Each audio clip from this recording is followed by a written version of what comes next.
we'll get stuff going, and we'll go from there. Okay, so we're live on that one. Any second now. There we go. Okay, so today we're going to be checking out Coral Island. For those who are not familiar with Coral Island, this is in the same kind of vein as Stardew Valley. You're going to see here in a minute when we jump into the game, it actually doesn't do itself any favors at the very, very beginning. It's kind of beat for beat exactly like Stardew Valley, which makes it a very immediately feel like a Stardew Valley clone kind of thing. But luckily, once you get past, like, you get your house, it starts to diverge pretty quickly there. I'm going to go ahead and pop into my settings real fast here, because one thing I want to recognize is this is a game that gives you a lot of customability. A lot of customability. You can turn off animations that could bother you. You can have different tracking going on. You can choose whether or not the combat is a focus thing.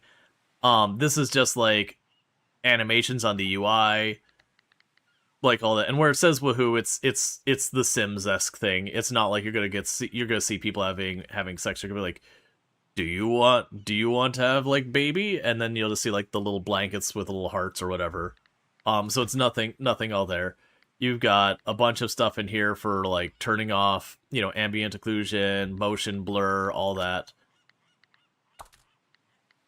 And if we go over here, you've got all sorts of controller stuff, multi-language support with a lot of languages.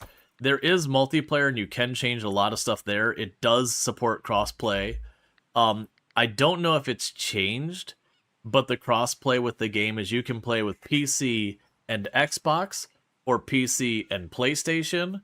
You can have the same save, where like I play with a person with PlayStation and then separately play with someone with Xbox, but Xbox and PlayStation cannot play together because Sony is a big turd. Sorry, not sorry. You have all this stuff. They do have lots of accessibility stuff, like their default font is a little bit more on the bubbly side. I can actually change to it. Their default font is a little on the bubbly side. It's got a cool aesthetic to it. It's not actually that bad of a readability font. You could change font size. Like this whole tab, there is so much stuff here. Like they've got their colorblind mode where you can set your different types. I forgot that they did 1, 2, and 3 as opposed to calling them by their names. But yeah, so they've got actually a chart here. So this is for anyone who's ever gone through like the colorblind diagnosis. This is a chart for trying to check to see if you have color blindness. That depending on these charts, some of them you're supposed to be able to see the coral, the other ones you're not. So like those top ones, the coral is very hard to see. Where if I recall correctly, I believe if you have color deficiency, those ones will be a little bit easier versus the bottom ones will be harder, depending on the type. But yeah. And then you can also change it so like you can go, oh, I've just got a little bit, I just need a little bit of help, or like, oh no, I'm full on. You could adjust it. So like they've got a lot of stuff in here that's good. With that said, we're gonna start a brand new save. And I actually deleted a number of save over the years, but you can see here, like, this is one of my main playthroughs. We did a 5-year playthrough. This is the last one we streamed. I think all of these were actually streamed at the beginning. Yeah, I'm pretty sure all of these were streamed at the beginning. But, like, this was early access. We had older saves from before 1.0, but those are gone. So we had, I think it was somewhere in the area of, like, 6 saves we played. Well, because I jumped in when summer was this season. And we played when fall got added, and we played when winter. So that's 3 runs. We played 1.0, we played 1.1. So I think we've had 5 playthroughs.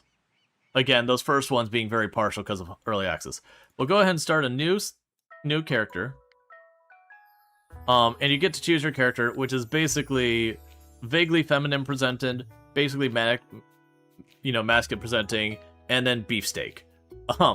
Because that's not people. That is a slab of meat of a human being. So I'm just gonna go ahead and choose that. You can change your body mass so you can be like really lean. You can be a little bit broader. I appreciate that when they make it bigger too. A lot of them, when they make your characters heavier, they'll be like really kind of a characterization. This one, it's roughly proportionate.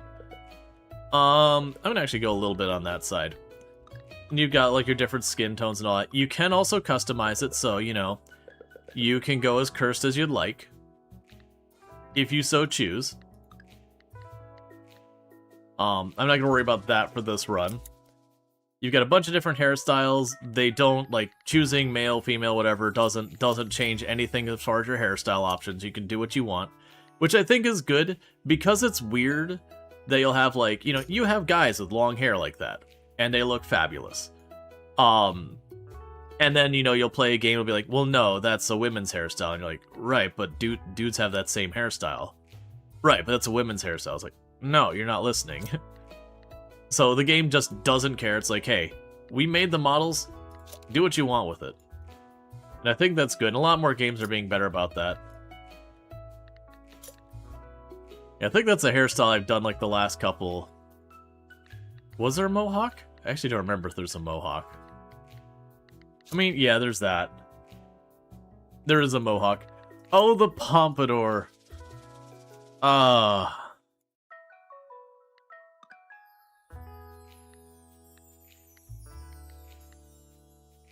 There's always fun to be had with a pompadour. Like I said, that's the, like, I know I've done this one in the past. Because I remember the last run I did was while I had the purple hair for, like, charity. Yeah, make them either super cursed, super cute, or super cursed, nowhere in between. Yeah, this one, I don't think they give you, yeah, they don't give you enough to go, like, full-on cursed. So we'll probably lean a little bit on the not cursed side. Like, they don't give you the slider to make the eyes bigger and wider, because that's where you get character customization that is, like, utterly cursed. Have they had anything recently? Yes, there's been 2 major updates since we last played. It's not going to be, like, massive story changes, but they've added a lot of mechanical changes and all that stuff. Been also just kind of itching to play it because I very much enjoy the game. I might just go with that same haircut.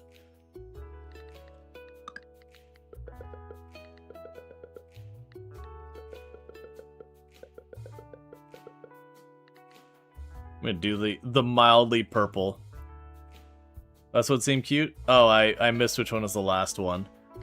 Alright, match the hair. So you got your different eyebrows.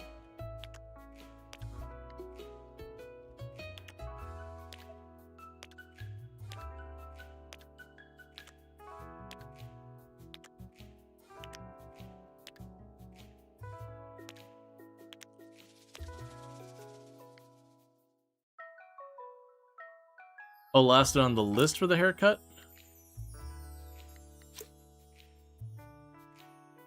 Yeah.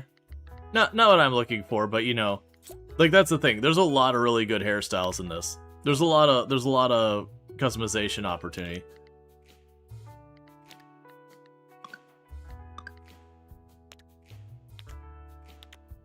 Okay. Just walking around like, look, man.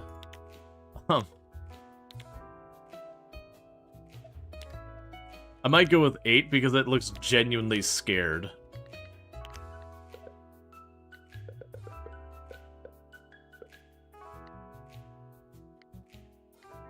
Eye texture? Oh. I did not remember that. Don't give me these powers.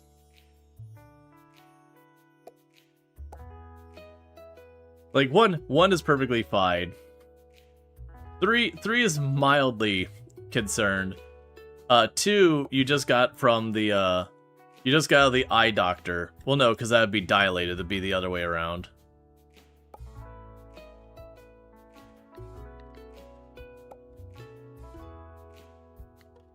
Don't do this to me.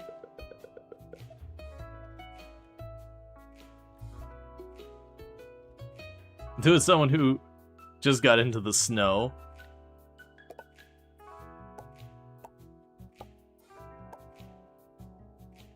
You've seen some things?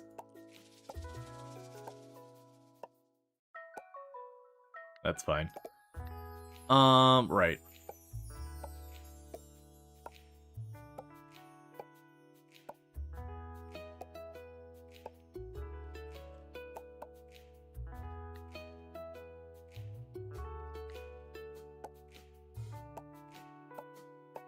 Yeah, so they all have like the vague kind of same almost smile and all that. I would want like a properly frowning face. I was gonna go like once we had that, I was like, oh, we can go some best friend Binky kind of thing. But yeah, now the character creation, like they let you make a decent character. They don't really let you get too particularly cursed though. Oh, I forgot they added the one with the flowers in it.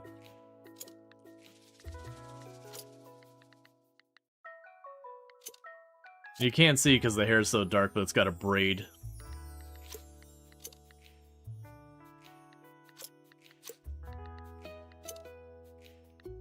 Hey, Canohook, how's it going?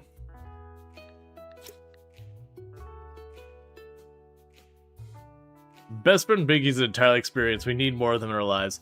Yeah, the thing to pull off best friend Binky is you just really, really have to have a game that gives you the opportunity to do that. That one's got some possibilities. It's interesting because the head shape doesn't change, but this can kind of go and show you how much of a beard it can make a difference. So that beard makes the head seem much taller, that one makes it seem much broader, but it's the same head. That one's just Wolverine.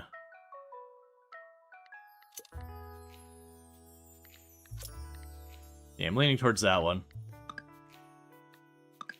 Yeah, we did match the hair color, it's just with the beard.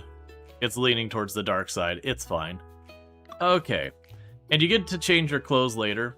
I want to make your character a little leaner. There we go. So at the beginning, you just get a couple of these farmer's outfits to choose between. But eventually, down the road, we will unlock all sorts of outfits. Some of them more cursed than others. Oh, I forgot you get to set your honorific. We have done terrible things with that in the past. So... Oh, man. What did we... We've had some really cursed honorifics before. Because you can do stuff like Dr., Miss, Mrs., you know, MX, Mr., all that kind of stuff. I'm blanking. What was... Oh, Delicious. We did Delicious one time. I forgot about that. We did an honorific of Delicious.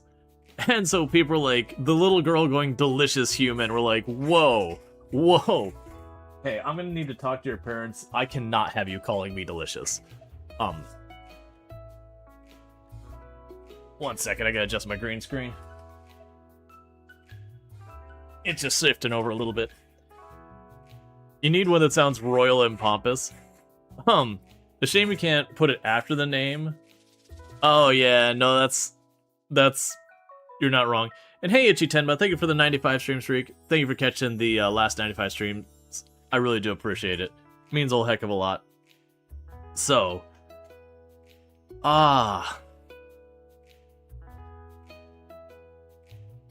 Because you can just do, like, Sir, but that's pretty mild. Glorious Leader, Emperor... Oh no. If there's a character... It might be when we go to save it, it might assign a character limit to it.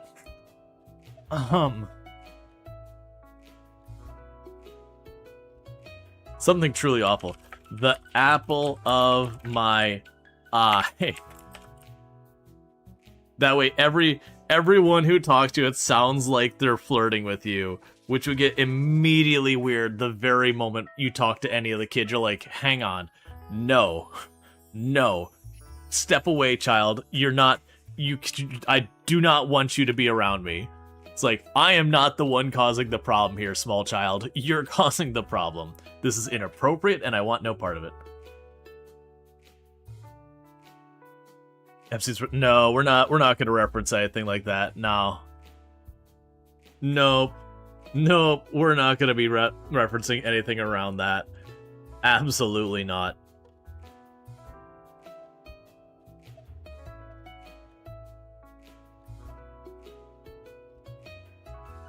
So it's good enough.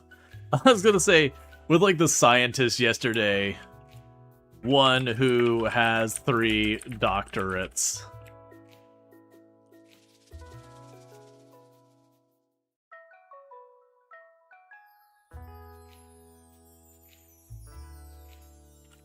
Protagonist.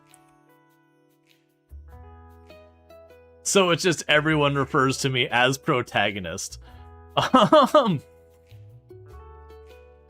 Pick one from Dune. You can't remember what they had. Oh, I don't remember. Like literally go, you know, protagonist. So they acknowledge us as that. We also need to think of like if we're doing, because like we did Human, we've done Rual Storge in the past. It likes protagonist. It doesn't object to that one.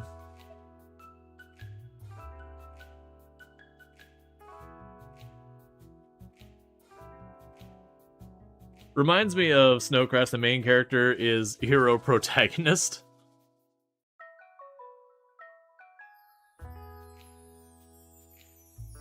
Honored Matris, I think best friend.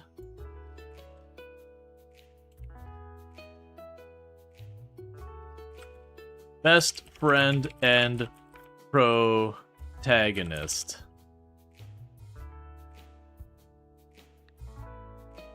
Okay, there is a character limit. I was like, there's gotta be one. I remember there being one. Pro gamer.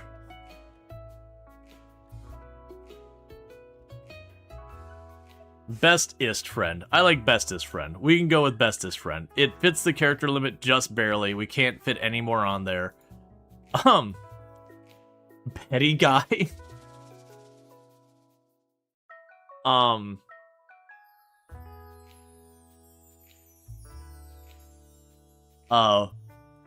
Bestiest friend. That sounds awful and I love it for it. Okay.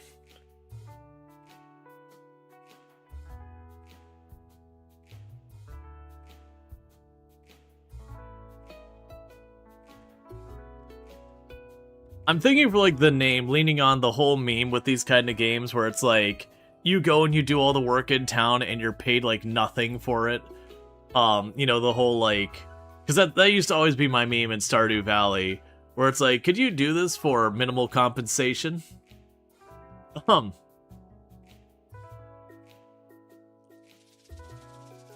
Just underpaid.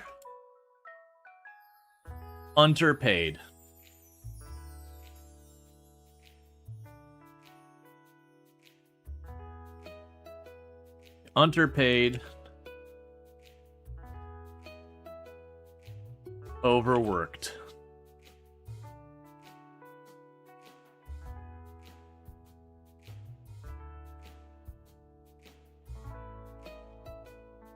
The Linus has excuse for not paying me jack, Mr. Mayor. On the other hand, you should be melting down the statue. Yep. Alright.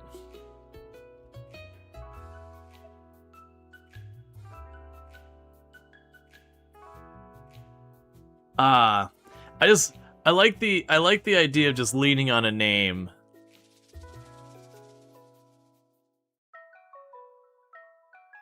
Underpaid. Overtaxed. The game sadly, well, I mean, not sadly, the game doesn't have taxes in it, so it doesn't quite fit. But I'm too old for this. For this garbage. Not Karen. Apparently there's a bug in the game, so for those who don't know, there's a whole story. I won't spoil the story. But, like, there's a story that the idea is you have the city rank, that as you gain the city rank, the story advances. And apparently, if you hold on to your stuff for the museum and you drop it all in at once, you can skip from, like rank D or C or whatever it is, all the way up to A. And you miss the entire story. Like, you could literally skip to the very end where like everything's resolved without even knowing what was going on. You're tired, Grandpa. Disgruntled peon. Ooh. Ooh, I like the direction we're going with this. Okay, I like the direction. We could probably find something more apt for today, but I like the idea of, like, the disgruntled peon.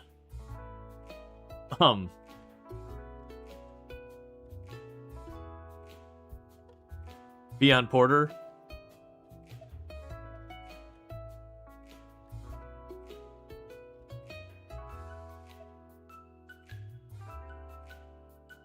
Disgruntel.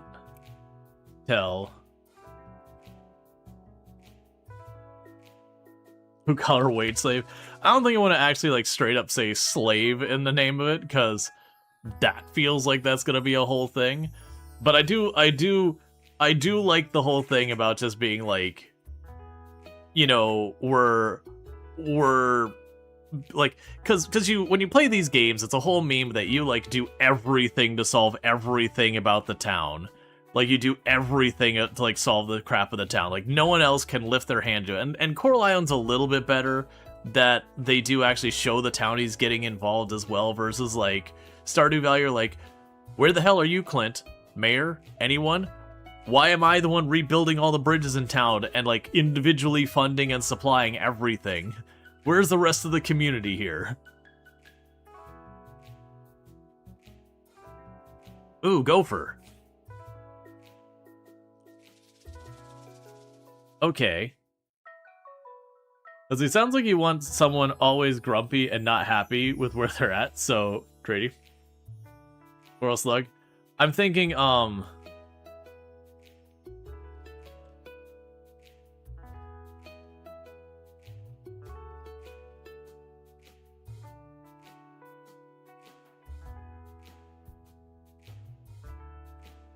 see, town, gopher.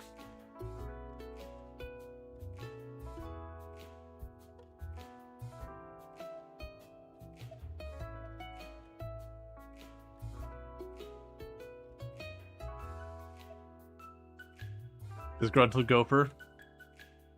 Yeah, I'm wanting to, like, dance around it, so if you think about it, you get it. Like, if you like, look in here, like, wait a second, because that's the reason you notice I'm deliberately misspelling some of these things.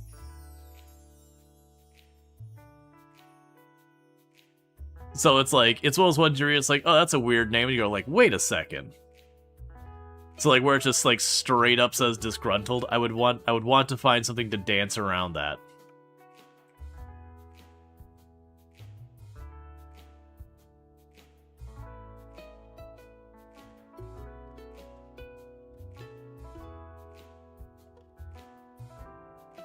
We can go for, like,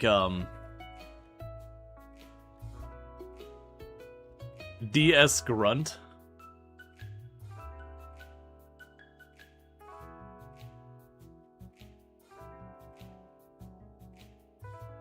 Go for Minimus.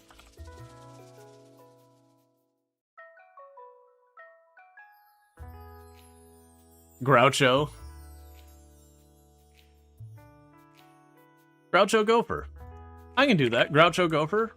I can get behind that. Groucho Gopher. There's a name. And for the farm, works a lot. Oh, okay, works a lot's okay. Groucho works a lot.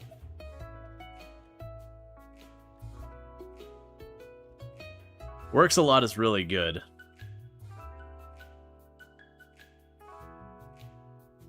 Groucho works a lot. Oh, we hit a character limit. Okay. We'll go back with Groucho Gopher. Sadly, the character limit says no. Because I like Groucho. I think that's excellent. Because that's one of those things that could be a real name, and you're like, wait, what a second? And then the farm name, so we just get this farm given to us for free. Like, we didn't do anything to earn it or work it or paid for it or anything. Like, it's just given to us.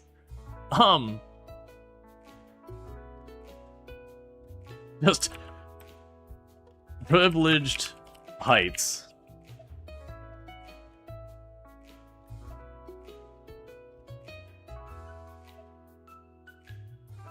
Entropy falls apart.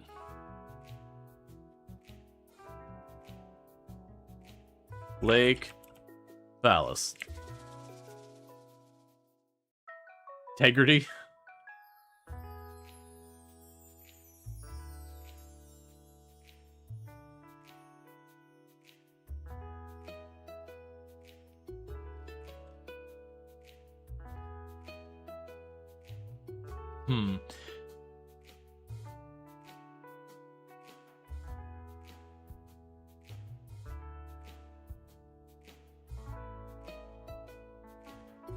Could also just go over something like the really boring Lot B.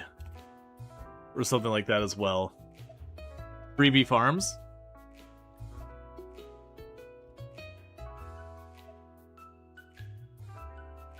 Freebie Farms. I like the direction we're going with Freebie. And like farms is fine, that perfectly makes sense. Withering Fields? Alright. You know what, honestly, that wasn't the direction I was going for. But I like it for, like, the whole, we are... Aw, come on. Withering Fields? Withering Fields. There we go. Withering Fields. Yeah, so negative income Sag is just unfortunately too long. Alright, we're gonna go with that. So, we are Groucho Gopher, which our honorific is bestest friend, and our farm is Withering Fields. Done. Let's get this game going. Because otherwise we'll sit in that screen for 2 hours. We're speedrunning, chat. It only took us about 20 minutes to make a character. Possibly a world record.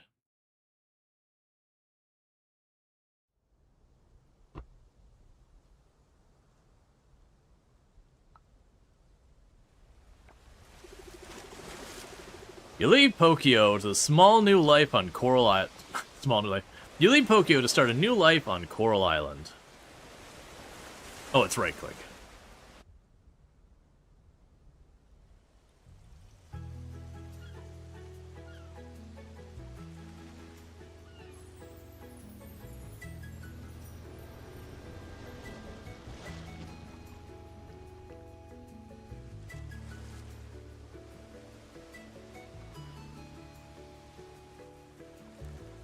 Oh man, it's been so long since I've started a new playthrough that I forgot about, like, the black eldritch tentacle things. This island better have a lot of coral to be named the Coral Island. Yep. Hello, Groucho Gopher. Welcome to Coral Island, your new home. It's been a long time, Groucho Gopher. Good to see you again. Can't remember the last time we had a visitor. I trust you had a wonderful journey with Mr. Wataru. The boat is a chicken? Yes. Alright. So we could say, yes, it was safe and comfortable. I'm not sure what I'll do here. It's weird. It feels like I've done this before in another life. And none of these dialogue things matter that much. There are dialogues that do matter, but this is not one of them.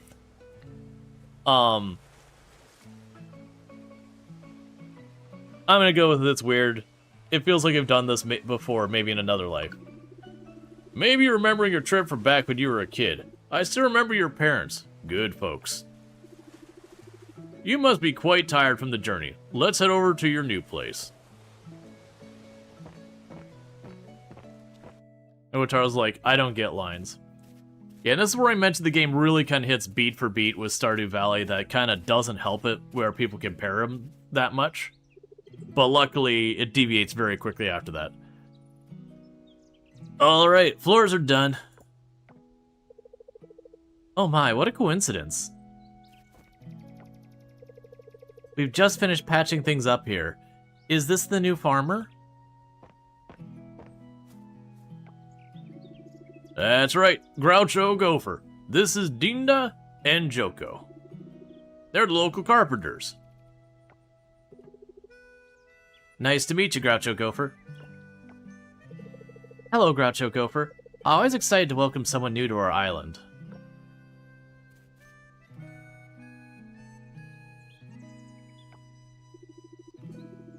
It's just me or do the default characters seem like they're extras from Disney's Mulan? Same artist, just you? No, so keep in mind this game is made... Ooh. It was made in the Philippines, I believe? So the studio is actually based out of, you know, out of Asian culture areas and all that kind of stuff. So very much the island here is depicting, you know, stuff from like that region of the world. They picked up a little Chinese cultivation themed farming game during the winter sale, and you've been enjoying. Definitely not very polished, but you're fine. You're a fan of the Xianxia genre, and it hits the spot despite being kind of rough. Pacing, quest load wise, gotcha. Or my time in Portia, which started with you arriving on a boat. Yeah. You left when we just fixed the place, but left one of the roof's things. You hope there's not wind. Oh yeah, there's don't worry, they'll get to that. You need Groucho Gopher. This is your new house. It's a bit run down, but excuse me, Mayor Connor. Did you just say we did a poor job here? I mean, no.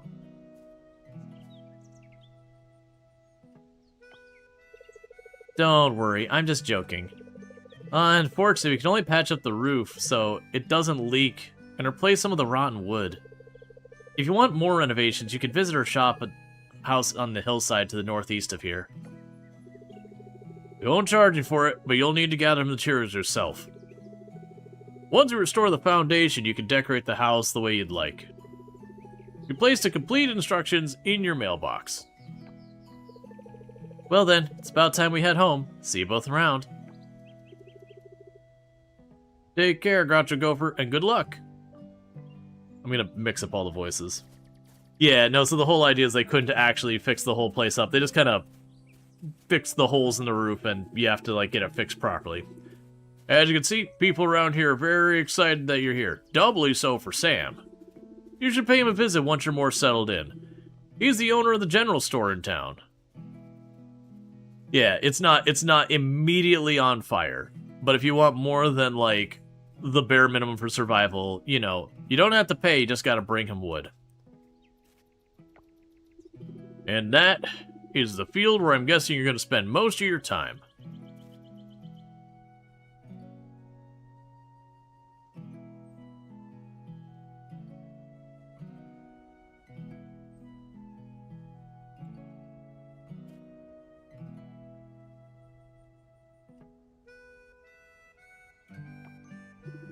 It's a bit messy now, but I'm sure you'll take care of it in no time. I do expect it by Sunday, by the way. City does have its ordinances, and we will fine you. Once you harvest your crop, you can put them or anything else that you want to sell in the shipping bin. I'll ship the content overnight to the appropriate stores in town, and you'll receive the funds the following day. I'll be going now, so you can get some rest. Oh, since you just got here, you probably haven't bought anything you'll need for farming yet. Here's a little something from the town to get you started.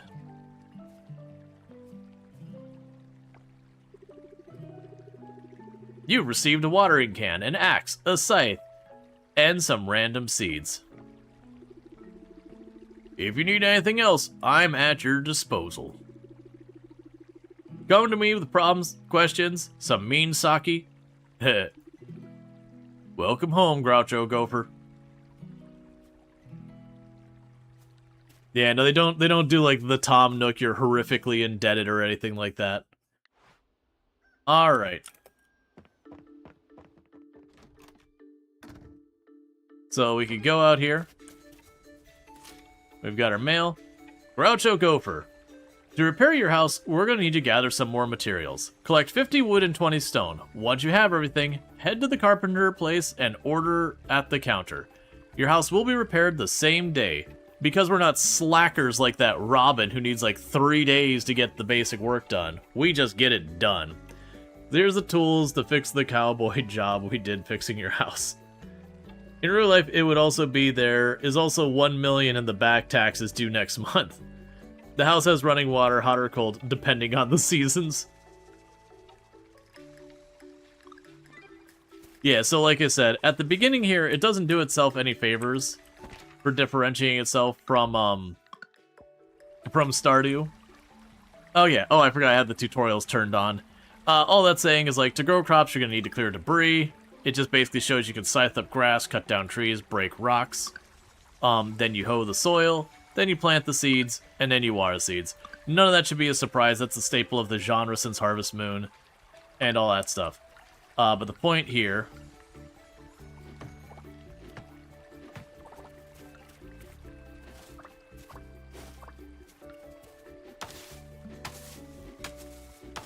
is we want to go ahead and get this all sorted out as fast as we can.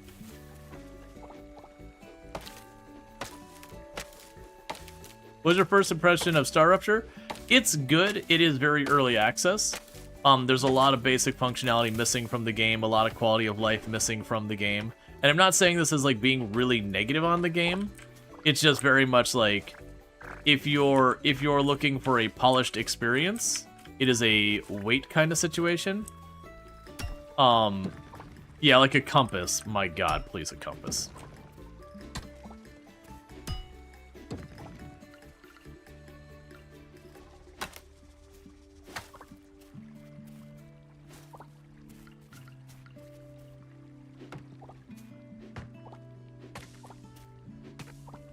Okay, so we got all that.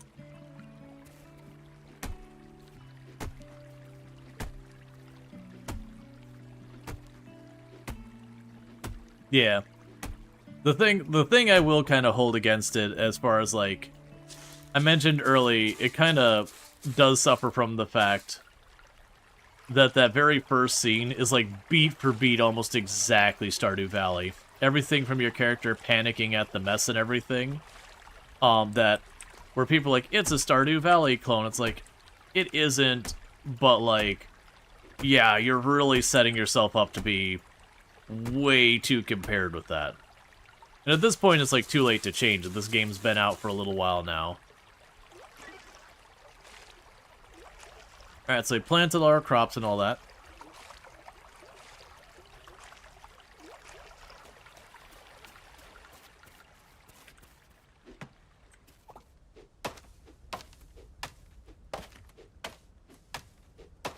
So let's try and get this wood and all that for the house right away.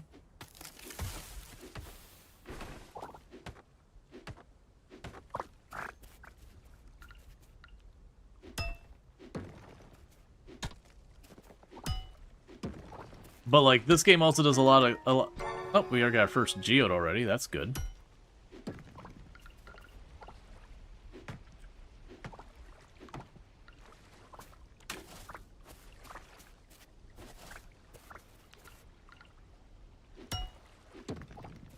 Okay.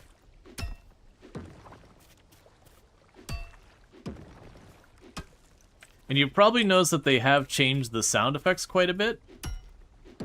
It's like there used to not be different sounds between, like, when you hit a stone and break it versus when you hit a stone and you just damage it, like you're not quite to the point of breaking it.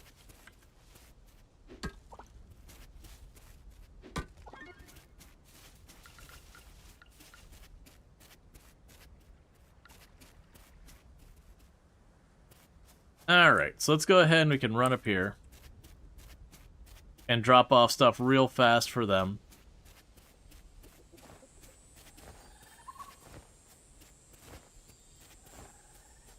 I'm gonna save a little bit of my remaining energy to dig stuff up later. Alright. What can I do for you? Carpentry. Oh, that's not what I actually need. Shop. And do all that stuff. We'll want to get some of that stuff later. House upgrade. Okay, so you get to choose your different styles of houses. So I've done like I've done number 5, and they all have the same cost. I've done like the modern house. That's like a medieval house. I think we've done literally all of the house. I think the only one I didn't really care for is I didn't really care for the medieval style one. And this makes no difference on how the house works. This is purely cosmetic. Like, this is more of, like, you know, Japanese front entrance, like, Zen garden on the side, medieval, you know, like modern, whatever. More of just like kind of your Polynesian tropic house. And that's just like your regular one. Number 2. Yeah. So like in the times past, I've done like the modern, and I've done the more Japanese one.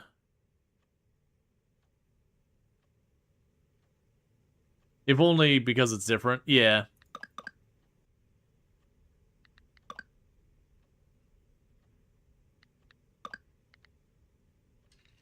The designs are super. Yeah, like all the designs are good. Like I said, for me, the only design I'm kind of is on number 3. I don't like the medieval design. It's kind of like whatever. We'll do the Polynesian one. Pull. I don't think I want to wait on a pull. I think I'm going to do the Polynesian one because I know I did the modern one my last run, and I think I did this one the run before that. I don't remember if I actually ever did the Polynesian style one. Awesome, thank you. I'll work on it right away. And by the way, you can change it later if you change your mind.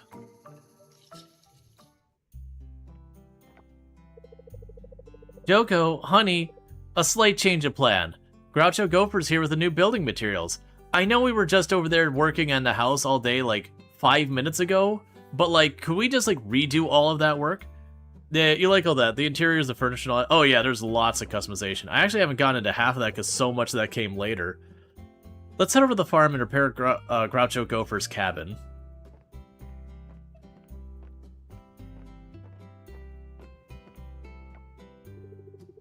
Well, that's awesome, Groucho Gopher. Let's do it. Okay. Dina and Joko are repairing your house. How are the house upgrades? More comfortable, right? Now, move it and help me get this stuff inside, kiddo.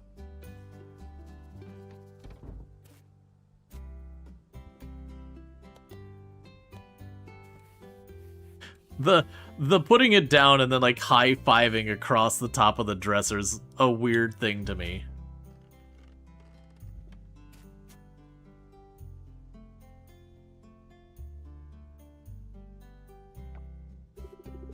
Ugh, that old thing was real heavy. We finished. What do you think, Groucho Gopher? How long is the warranty? No more holes, thanks. It looks brand new, thank you. This would be like if we're wanted to be like absolutely just crummy about the whole thing. And be like, how long is the warranty and all that?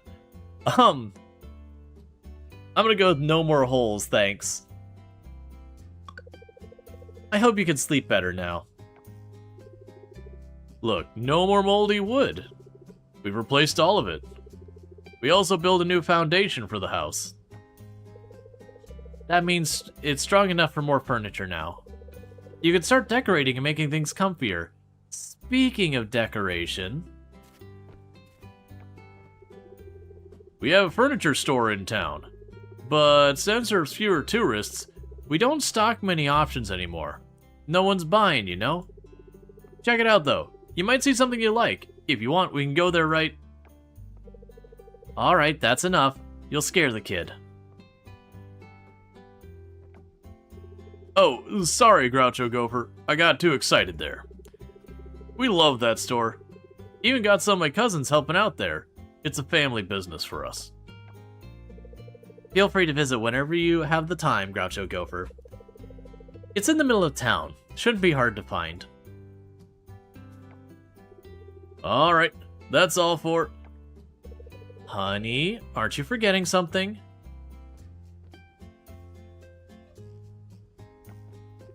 Oh yeah, the TV! We threw in a TV for you, Groucho Gopher, free of charge.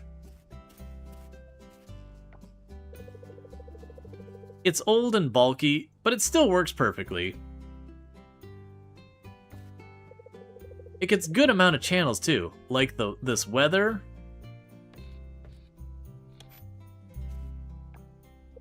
Well, sometimes you gotta smack it good at a 60-degree angle like this. The channels are very useful. Like the weather report on the weather channel so you could skip watering your crops on rainy days to go fishing or something. I don't know what you like to do, but you get the idea. There's a variety of shows too. Love them. Some of the shows have useful tips if you pay close attention. Yeah, so the game actually does have like... They'll have like your shows that'll be like, you know, your Iron Chef kind of show and all that. And a lot of those will actually give you little hints on how stuff can work under the hood in the game and all that stuff. Would tourists really buy solid wood furniture? Yes, it is actually a thing that happens. I say that with minor exasperation because, like, you have people who travel to, like, Ohio just to buy Amish furniture, which is stupid expensive to ship. And there are furniture stores on, like, you'll go on a cruise and there'll be, like, a furniture store that'll be just at the harbor when you get there. There are people who, that's what they do. I've actually been stuck on a part in this game for a very long time, and couldn't wait to see you get there to see what you do. Gotcha. Because we couldn't see it? Let's see. I guess that's all for now. See you around, Groucho Gopher. See you, Groucho Gopher. Don't forget about the furniture store, alright?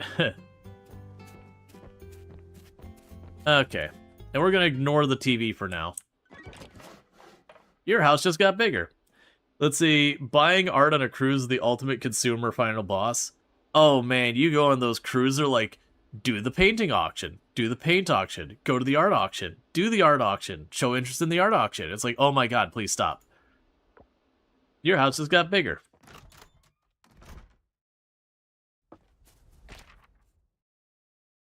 Oh, I think it was more of them telling us about the TV station. It was basically the game's way of like tutorializing, being like, hey, there's this TV over here, like there's good information on it, like the weather. Oh, that little jingle when you finish the quest is new. All right.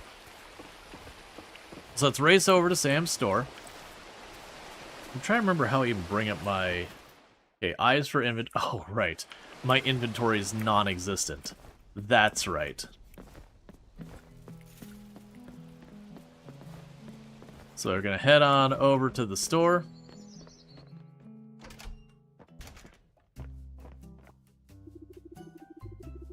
Hey, Groucho Gopher, I knew you'd make it your way here. I wanted to personally introduce you to the owner of the store. This is Sam. He's been running the establishment for a while now. Hello, Groucho Gopher. It's been a pleasure to meet you. Welcome to the general store. You'll find most of your farming needs here. Most of the seeds I sell are seasonal, though. It would do you good to keep that in mind. If you need help, just holler. I'll be at the cash register. Well, isn't this nice, Sam? You might finally put a dent in that seed stock of yours. Anyway, before you get going, Groucho Gopher, your moving in is quite unexpected. I'm sure a lot of people are anxious, well, more like curious, to see who the new farmer is. Why don't you go ahead and introduce yourself to the folks in town? Alright, and instead of doing any of those things, I'm going to walk over to you. What can I do for you? So the bag upgrade is 500. Shop. What is the thing that takes the longest to grow here? Oh, I gotta keep in mind, we don't have the scarecrow yet, so some of our crops are going to get destroyed. Actually, let's not go for the longest, let's go for quick.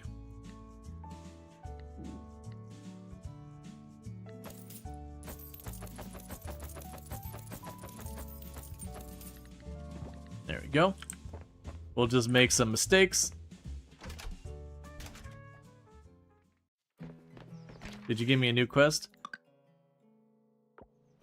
Oh wait, I need to pin it. Oh, I might as well talk to the people who are already here.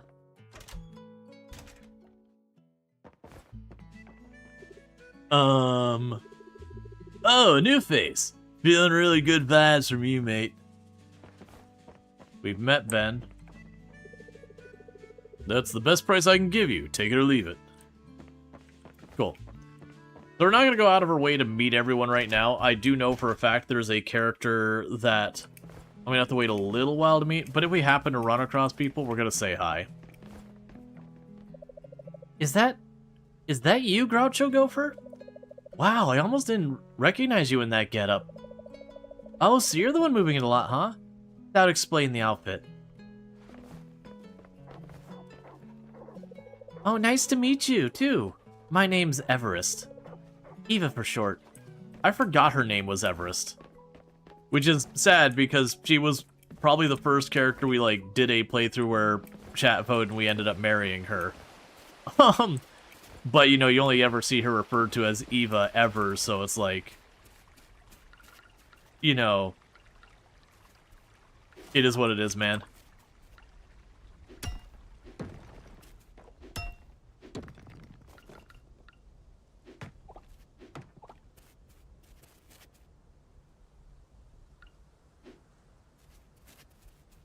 Oh, that's loose stone they don't have inventory space for. I see. That checks out.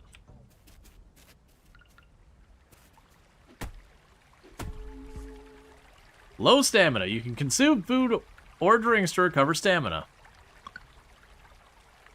Equip food and press left click to consume it. You can also go to bed to replenish your stamina. And if we go to bed, that advances the day, so we're just going to eat some candied seeds.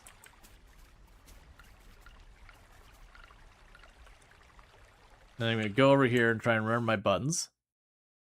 Oh, that's the map view for the farm. There we go.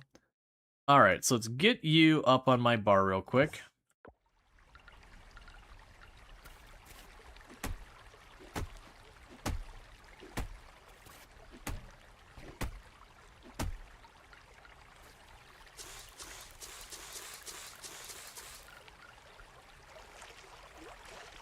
Because basically I want to get as many seeds in the ground here right at the beginning as we can.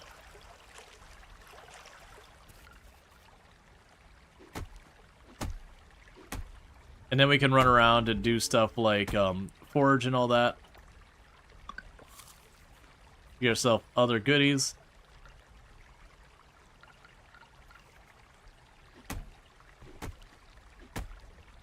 We're also going to need to drop a bunch of stuff off in the sale bin to allow me to do more.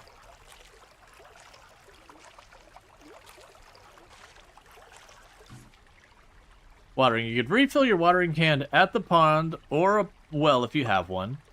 You just equip it, you stand next to water, you click, you refill it. If you don't have a well yet, the carpenters can build one for you. Yep, that's fine.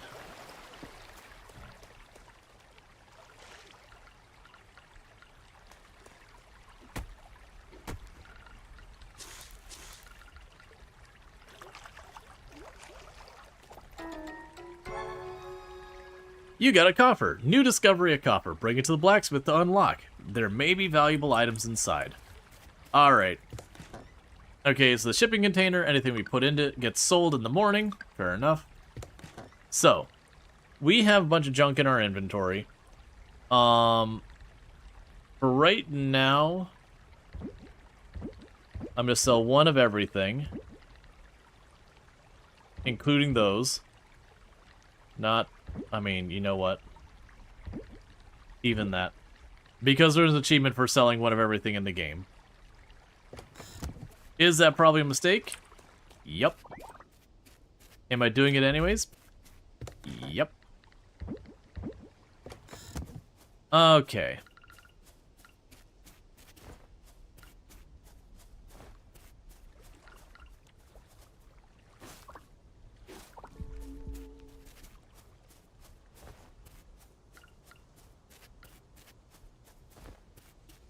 Alright, and if I'm not mistaken, foraging does not cost you energy.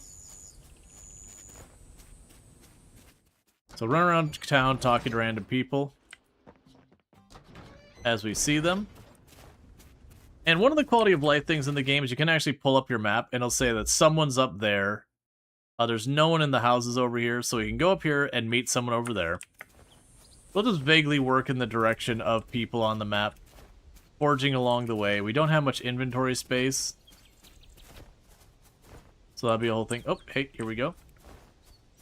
Hey, Sharp.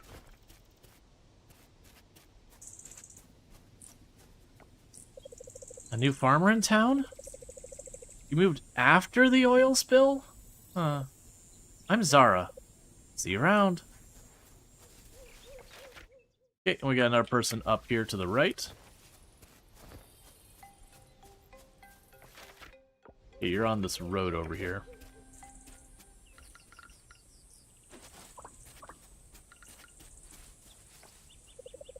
Oh, hey, it's nice to see you again.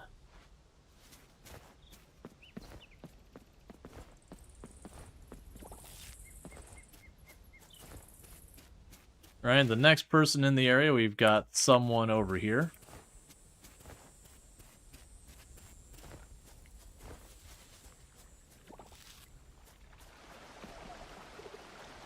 You're Groucho Gopher?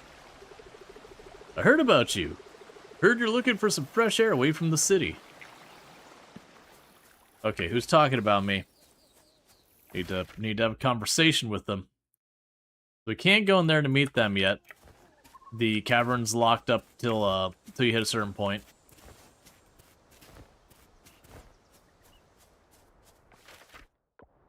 Yeah, so we got someone in the observatory. Yeah, no, it's that they do have Suki has stretch marks, and it's kind of an interesting thing that if you marry her, she already has a kid.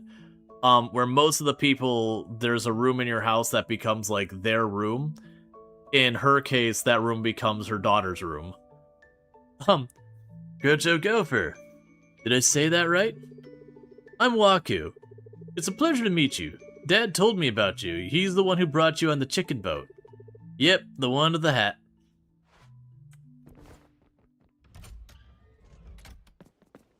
EK Pop Dude. Is that you, Taro? Oh.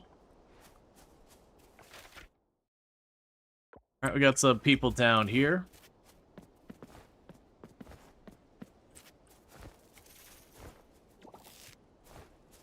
Already finding silver stuff. Okay, so there's 2 of you in the manor. Everyone's so good looking in this game. Yup. It is a meme that everyone is hot. In their own way. Well, well, well. If it isn't the new owner of the lot. Or should I say, the farm. Oh, you're the new farmer? I was worried there for a bit about a potential competitor. Nothing to worry about, it seems. Bree? Bree?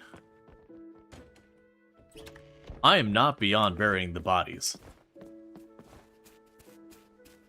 Oh, and the most important one. Taco. You say hello to Taco. He seems to like it, and that's all that matters. Never mind, Mary Bree. Then Sabotager. Shade Throne. It's like, oh, I have nothing to worry about. And also check out the Instant, our fantastic content creator. Someone I definitely recommend checking out as well. Does stream in German, just as a heads up. And all that kind of good stuff. But yeah, absolutely fantastic. Are you really the new person? Dad said you were a farmer. Is that right? What kind of farming tools do you have? Okay, I believe you. Why don't you look like a farmer, though? That hurts.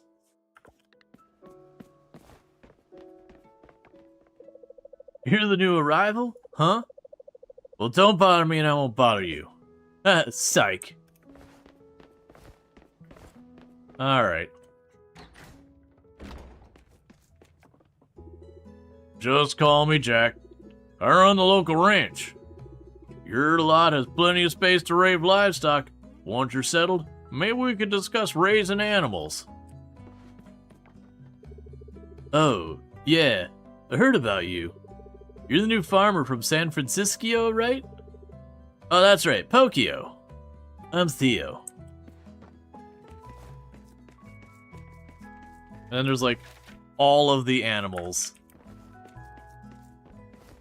We have not decided who we're pursuing yet. That probably won't happen until we're a little farther in. Yes, Groucho Gopher? I've been meaning to meet you. My name's Millie. It's so exciting to have people moving in. Alright. So, next direction to go is we got 2 people over here to the right. But yeah, so I do like where, you know, this is a quest that almost all these games do, where it's like, go introduce yourself to everybody. I like that the map goes like, you've not met a person over here. Oh, so you're Groucho Gopher. I heard about you from my Uncle Joko, the carpenter. Tall? Mustache? No?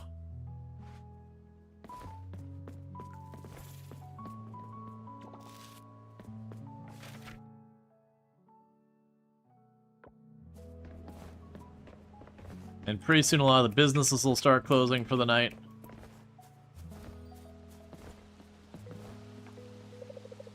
Hey, you. Is this our new neighbor? Making your way around town, huh? Have you been to the tavern yet? Frank is there all the time. Have you two met? Let's see, dude behind the bar, a friend of yours? No, who's Frank? The bartender? Yes and no. I've seen him, but no, I haven't actually spoken to him. We actually haven't seen Frank at all. I'd say, no, who's Frank? Oh, he's my husband. You know what? You should stop by the house sometime. Frank will cook us dinner. That sounds wonderful. Yeah, you can tell us your story. Let's see, you'd really like a game like this in terms of what's going on, interactions, RP, and then mix it with a farming sim type gameplay. Yeah, so like instead of having farm sim being like the Stardew Valley kind of farming, like actually lean more. There's been a couple who've sort of done that, but it's still very Stardew Valley-esque. Hello! Let's see. Hello to you too. I'm Macy. Where are you visiting from? It's nice to finally have a tourist in town. I actually wanted to talk to you, not buy stuff. I'm not here to commit a commerce. Oh, look at you. Finally here. There's a new farmer, right? I'm Frank.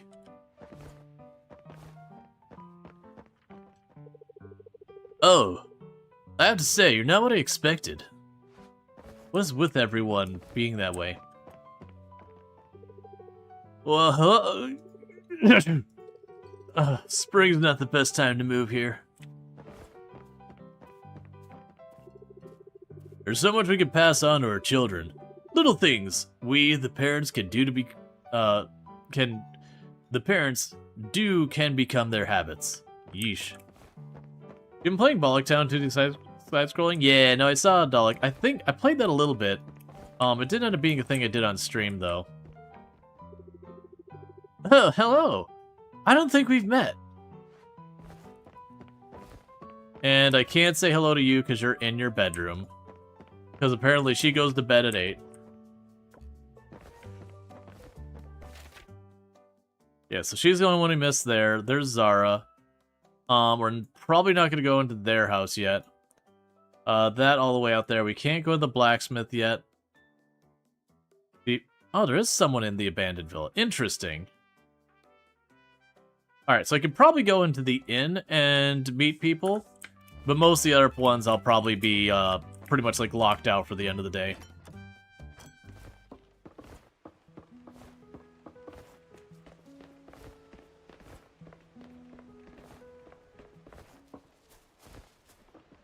Actually. Yeah, I doubt we can go into the beach shack yet. Yeah, so you're closed, so I won't be able to go in. And our inventory is full. Me and that message are going to be real acquainted pretty quick. And I do have lots of inventory upgrades, we just don't have any of them. Hello, bestest friend Groucho Gopher. Nice to meet you too. I'm Valentina.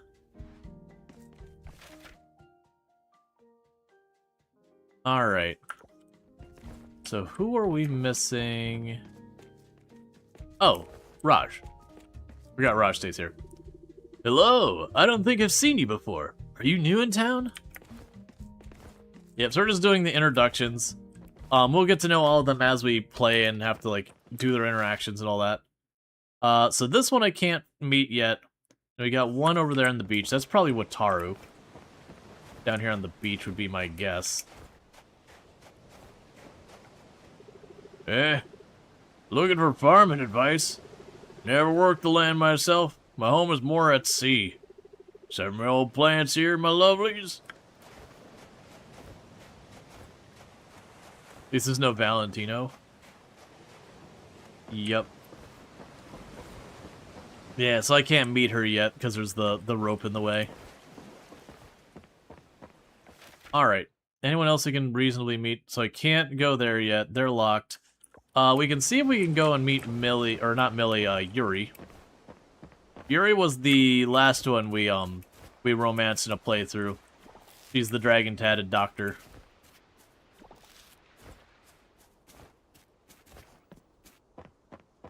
The game... Oh, never mind. The game does have, like, the weird choice of the music tends to kind of, like, not be present a lot. I wonder if they ever change that. Yeah, it's just, like, it's a weird thing that the game always does. More than likely, what'll end up happening, is we will eventually just start playing the music ourselves. Alright, so for right now, I'm gonna drop off all of those. And drop off one of those as well. And the rest of that we'll keep in our inventory. We could probably go around and grab some of the stuff from this side of the property, maybe.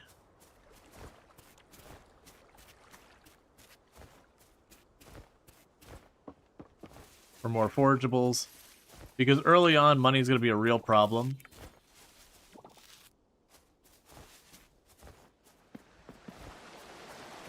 Just going to snag what we can.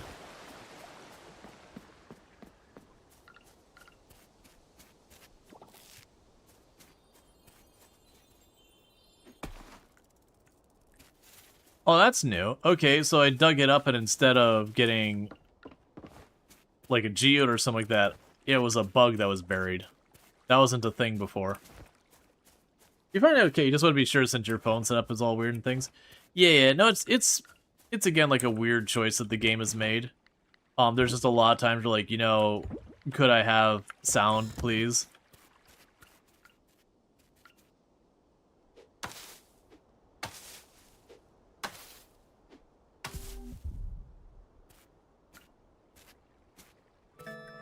Alright, and we are fully spent.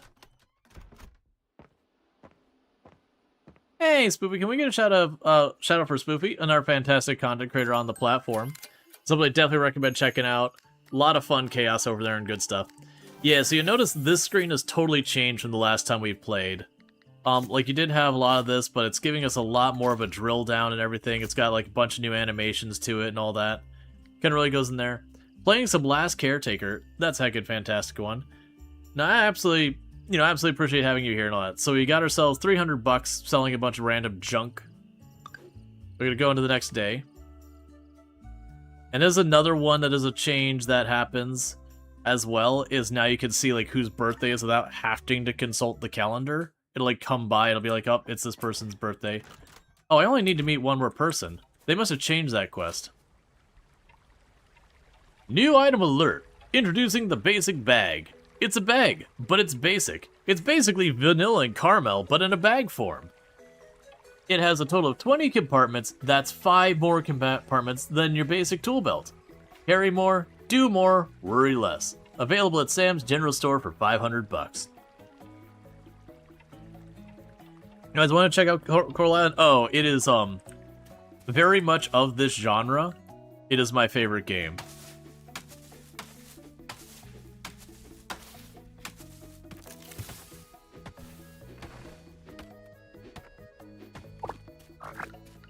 Alright, so let's start watering all our plants. And you do get sprinklers and all that kind of stuff over time, too.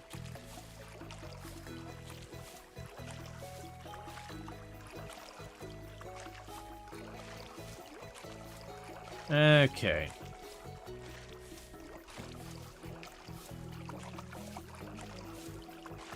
And there's also, like, the leveling mechanic.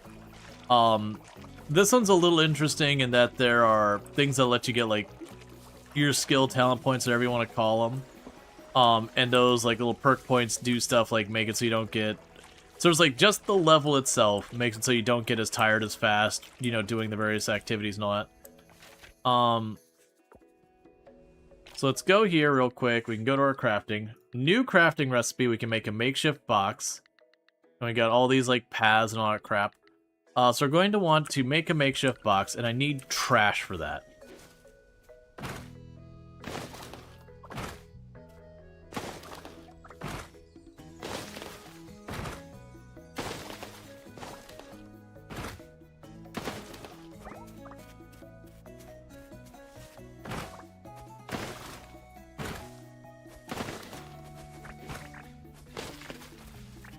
Alright. So that should be enough trash. We can go here, make our trash box. I do not have enough room for that. Oh, we made one. It's just down here. I have to, like, relearn the controls after playing so many other games. Alright, so we'll start by putting you right there. Okay, for right now, we'll store the trash, stone, hay, grass, all this stuff. We got a piece of glass. Let's drop that in here. Oh, I don't think I sold any trash, did I? Yeah, we did. Oh, we didn't sell any of the stuff there. Alright. So we need to meet one more person. There's some people out there in the square. I think it must have been Meet the Townies had a higher number before, because I remember the thing you get stuck on Meet the Townies, because you had some of the people were unavailable the first couple of days. You're the new farmer who owns that lot? I used to play there with my friends. My name? My name's Oliver. Why? My name's Randy. I'm the elementary school teacher. What did you say your name was? We need to talk... Oh, it's literally telling us how to craft stuff now right after we did it. Cool. That's fine. Who's a good boy? Alright, we've got two strangers up here. That'll probably be the blacksmiths. Yeah, no, Taco is the bestest dog. Oh, hi there.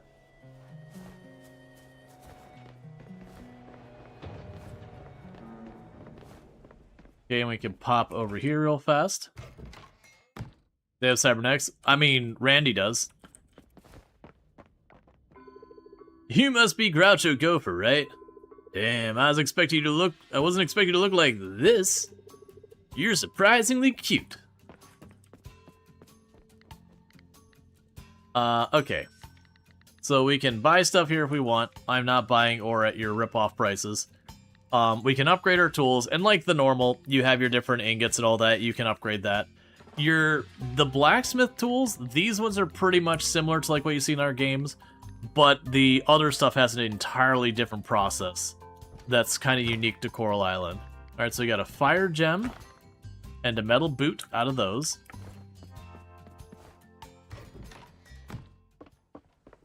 Okay, Pablo, I see you straight to the point. Pablo is definitely one of the beloved characters. Definitely one of the pursued ones. Okay. What did you say? I got construction in the middle of downtown. Okay, do we have other people we don't know nearby? I've got 2 people over to my right we don't know. I've got 3 up here we don't know. We got a lot. We got a lot. That's fine. Let's loop down to these 2, and then try and catch these 2 up here, and then we'll work our way around. Actually, wait. Is that the way I should approach this? We're just gonna go whoever's closest. Socket and pan. Yes, may I help you? My name's Luke. Pleasure's mine. Yeah, there's, For the bachelorettes, there's a character you don't meet till later, Nina. And she's kind of the same way who walks up, who's just like, hi, love, and you're just like, this person's fantastic. Oh, Groucho Gopher as in Groucho Gopher, Groucho Gopher? It's nice to finally meet you. Butter. Adorable little kitty. Alright. Oh, the new neighbor? So someone really was moving into town, huh? I didn't believe it until you saw you myself. Oh, there are so many adorable pets around this town. Okay, so who's the next person we can introduce to ourselves in the area? So I've got them up there. There's one over here to the left. So let's go see if we can't cut over to the middle of town and do that. I know we got a bunch more to the north. I'm kind of just going by the... working from one side of the town to the other. Errands. You want me to run an errand for Deepa, who we haven't met, and she wants a moral mushroom. Sure, why not? If I happen to see a moral... Yeah, so there's like Taco playing in the fountain.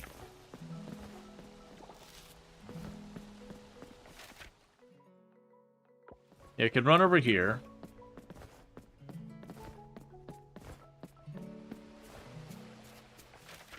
Okay, you're straight down here.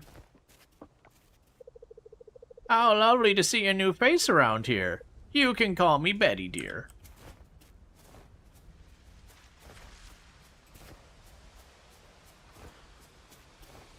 Okay, we can run down to the beach. Right, and you don't open today, so I can't meet them yet. So no one new to meet down here. No one new... Well, actually, I can't meet her yet. She's not available. So, other than back here where we can't go in the cave yet, we got that whole side of town. So pretty much it's going to be meeting the... whoever's up here, and then cutting through this middle part, and then getting those two. And then that should be everyone we can meet at this stage in the game. And we want to keep an eye out for a moral mushroom.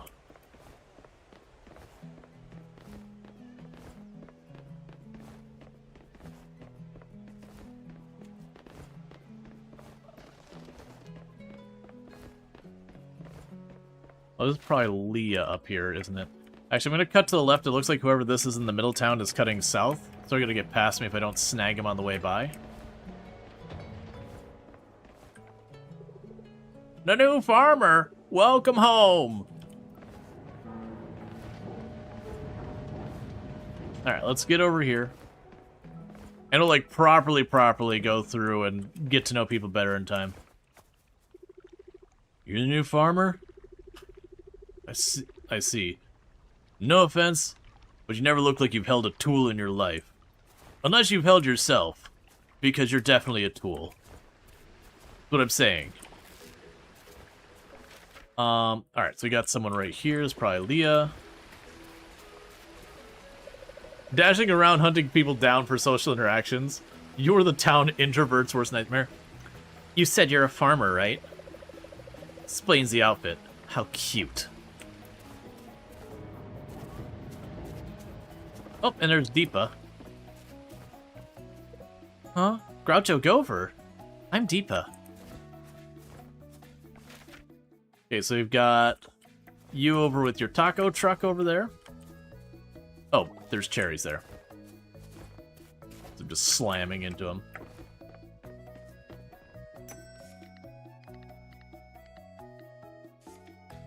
And I want to talk. There we go. So the rumors are true after all. Welcome to town. We've got a new scientist in town last month too. Can't remember his name though. Anyway, I hope you like it here. Have you tried My Time At games? Yeah, I very much have enjoyed them in the past. Sadly, their new one is going to be using generative AI, which is a real bummer, but I've enjoyed my time at Porsche and my time at Sandrock. It's just a bummer that they've jumped onto the AI bandwagon. Good day, stranger. Oh, you just moved to the farm. Welcome to the community. My name's Anne.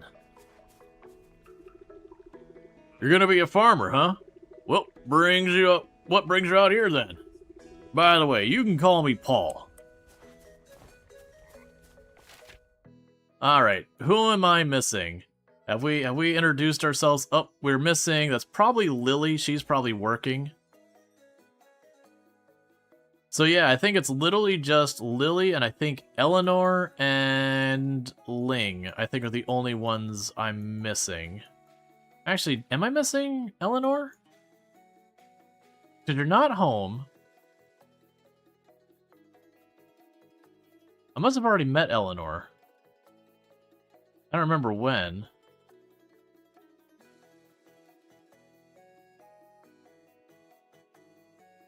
I'm gonna pull up my map here in a minute. Okay, so let's go check, because that looks like it's gonna be Lily in here that we've missed. There's a good chance I won't be able to meet Lily, because a lot of times she's in her room working. Oh no, she's not. She's at the counter. Yes? Why are you just walking into my house?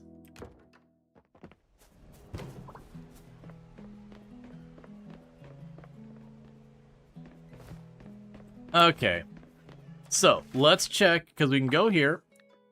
We can see all of the people in town. And of the people, we haven't met Eleanor, we haven't met Anthony. I don't believe we get to meet you and you for a little bit longer. That'd be Mark, and I'm blanking on her name. I think that's Ling. That'd be Nina. Oh, and Scott. Yeah, so I don't think we can meet them yet. Can't meet them yet, can't meet them yet, can't meet them yet, can't meet them yet. I have no idea where she is, and he's not in town right now. So can't meet her yet. So somewhere in this entire town is Eleanor, and I do not know where. I'm going to take a quick little glance here. We're not going to make it a big deal, because I'm going to have to meet her here in a minute anyways. Like, they'll bring me there. It could be that she's out of town. I don't remember how the beginning of this works. Yeah, I'm just going to assume she's not in town. Alright, so what we're going to go ahead and do is, how is my inventory doing right now? It's basically full. Oh, and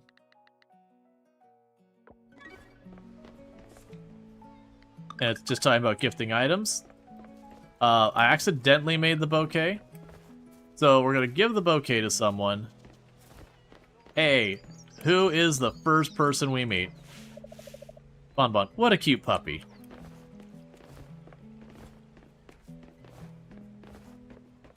You're still up here reading your book, right? Yeah. Sure.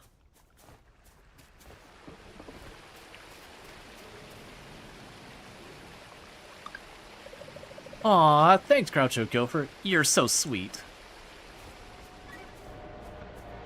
Alright. I only did it because I'm literally being compensated for it. Alright, errand to townies, get the morale for Deepa. Okay, so with that, let's go ahead and drop some stuff off at home. We're going to need to sell things. I'm going to avoid selling any of the artifacts, that kind of stuff. Yeah, it's too far north. How many months did it take me to get monetized? On Twitch or YouTube? Because YouTube's a weird one because it's not my main platform, so, like, I had a long time I had a YouTube channel that I wasn't really doing anything, so giving a measure there is kind of not meaningful. Because, you know, obviously if I'm not working on it, it's not growing. Whereas Twitch, I was able to monetize after it. I think it only took me like a month or two to hit affiliate. Like it was like literally the second month I streamed, I was able to apply for affiliate.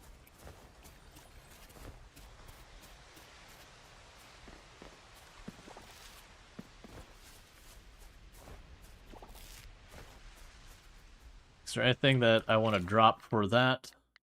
No, not really. Because weirdly, trash is actually useful. Oh, right. I approached from this angle. That was what we call a mistake.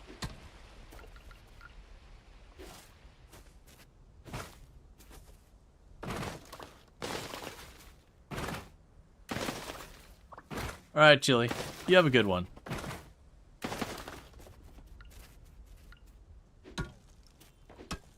I'm going to try and just carve a path through here. Because I haven't started a new run of this game in a very long time. So I'm definitely running into a situation where it's like, oh, I'll just go do this. Like, right, I can't do that. That's not available at the beginning of the game. Alright, so we can go to our box here. And we can go... Where was the button? Stack storage. Alright, we want to save those. We don't want to sell those yet. We've already shipped that.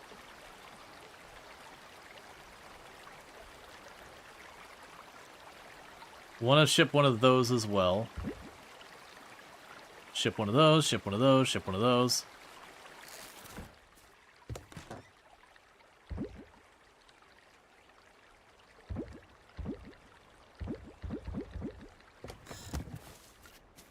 Let's run back down here. Because ideally what I'd like to do is, while we're down here, is I'd like to get more stuff foraged. So one, whether we sell it or whatever, we've got it. There was some violets over here. And we want to go to the woods and hopefully find a mushroom, a moral, specifically. Because we can find a moral mushroom. We can give that to Deepa. She'll give us, like, it gets a little bit of friendship, not so worried about that yet. That's a thing that's more important later. But it will, early on, give me a little influx of money and all that kind of stuff. Now we do have our salvage, or scrap, or whatever it's called. They've already got glass in there for sale. So as you probably noticed, for the moment, I'm kind of just chucking stuff in here as much as we can. And I'm mostly selling the forage. Over time, we're going to want a lot of these things.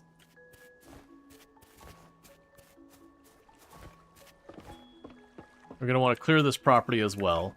There's going to be some back and forth on priorities. Now, these kind of games, you can make them as sweaty and stressful as you want. Like, you can go, hey, I'm just going to take my sweet time progressing. There's no timer on the game that's like, you have to get this done or else.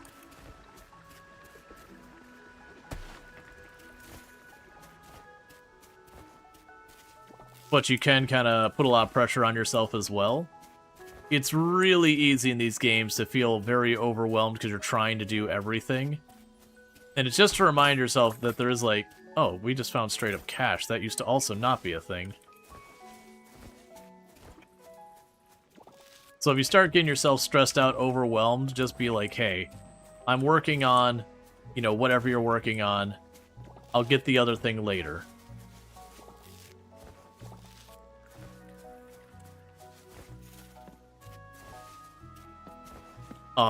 And yeah, you could run to a situation where it's like, oh, I missed on this, I'll have to wait till next year to do it or whatever in-game, and that's fine. No matter what you do, there's going to be some of that where something gets missed, overlooked, whatever. Alright, so is Deepa around still? Or are you back home? You're back home, and you just closed your door. Later on, when you become closer friends, they'll let you in after hours and all that, but where we're at now, that's not happening. Yeah, so we want to run around, and we grabbed a bunch of forage. We're going to go ahead and work our way back home. Now, this is one of those games that you can, like, build up friendships and all that kind of stuff in the game. And you get, like, recipes and more stuff unlocked and all that. It's not a game where you're, like, forced to just absolutely gold. We just straight up found gold. That's cool. It's not a game where you're absolutely forced to just kind of constantly do all this friendship stuff. If you want all the achievements, you do. But broadly speaking, you can just be like, you know what? I just want to run my farm. It's fine. And you'll, like, naturally get the friendships over time doing that. Alright. So let's stack what we can. Let's sell a unit of wasabi to satisfy that. We've already got the canola there. We'll sell one of the morals. We'll sell the bamboo shoot. I'll sell a piece of gold. I will sell the higher quality ones as well. The tulips and the canola, I'm just going to give up. Yeah, we'll keep one moral for giving. We want to keep that gold. And now I can spend the rest of our energy just working the farm.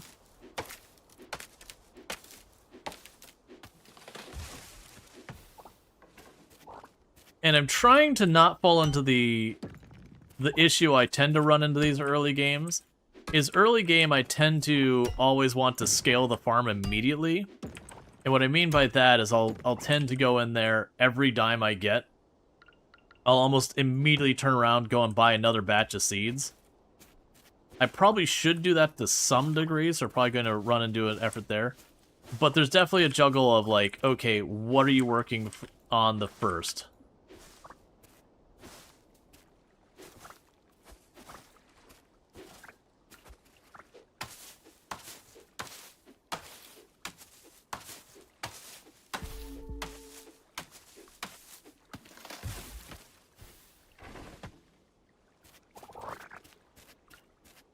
Okay, we are completely spent.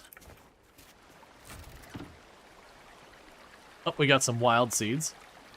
So drop off a bunch of that, drop off the coal since we've already sold that. And I will sell my 1 unit of wild seeds. And like I said, the reason we're selling one of everything is there is an achievement related to that.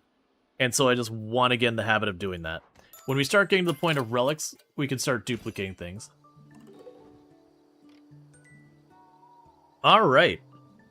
So we gained a level in foraging, which now means I have ever so slightly higher max stamina and health. And over time that will reduce the cost of stamina for foraging. We can also now make candied tree seeds. We just sold a bunch of stuff. So yeah, that foraging fetched me over 600 so I can get the bigger backpack today and more seeds. And a new day. No one's birthday is on this day. So we're good there.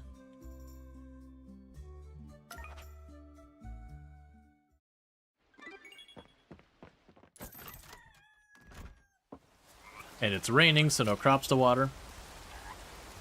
Hello, Groucho Gopher. Looking for a way to pass the time? Or maybe you want to earn some extra coins while you're waiting for your crops to grow. When you have a moment, come visit us at the Beach Shack. We have some gifts for you. Alright, so I don't need to do anything here. So let's ignore the farm for right now. We are going to beeline over here as fast as we can. Because we can see if we can't get to Deepa. Deepa's probably at home right now. Yeah, let's see if we can't race up here to Deepa really, really quickly. Did you put the moral in the chest? I did. Good call. Does it tell you whose birthday at the start of the day, or is that a mod? It does. It didn't when the game first came out, but they've been doing lots and lots of quality of life updates, and one of those is, like, when the day starts, that little calendar thing will come over, and it'll be like, okay, you know, it's this person's birthday, or this holiday, or whatever's the day-relevant thing. But thank you for catching that, because it would have sucked to walk all that way and not have it. Okay, so we're going to beeline up here. We're going to drop off the mushroom with Deepa. She will pay me for it.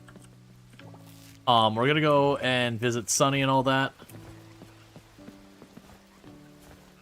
Yeah, so you're not open yet.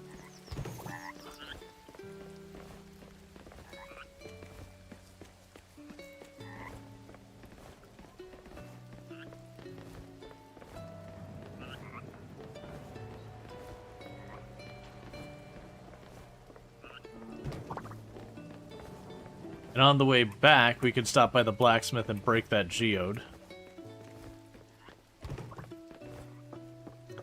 Free trash wasabi.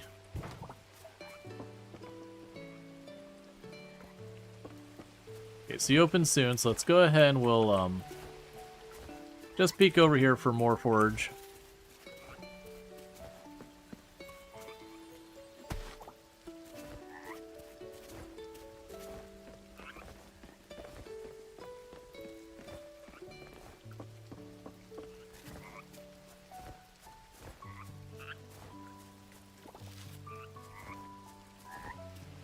Okay. And then we're gonna go by the general store and get the upgraded inventory and all that. And you can also do stuff in the game like if you want to have more time, you can make the day longer and all that. Which can, you know, alleviate the time pressure even more. Where are you, Deepa? Ah, those pictures are from my performing days. They're covered with dust now. Give quest item. Complete errand. Thank you. Alright. So with that, we get a payout. Alright, and the other thing that also does is there was a second currency, make the day longer. Yeah, so what you can actually do is if you don't want to be as pressured, you can go to the game speed, and you can lower it down to half speed, or anywhere in between. So, if you're like, I really wish the days were a bit longer, you can make it so time progresses slower.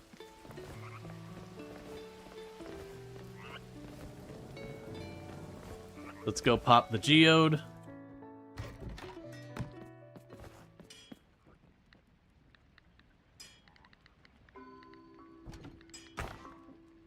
Silver ore. And a bronze hammer. And those all become relevant later. We're probably going to be a bit slow about dropping the stuff off at the museum when it comes to those things. And the reason I'm saying that is what I'm probably going to do is try and hoard them. Just for the purposes of, like, you know, using them as possible.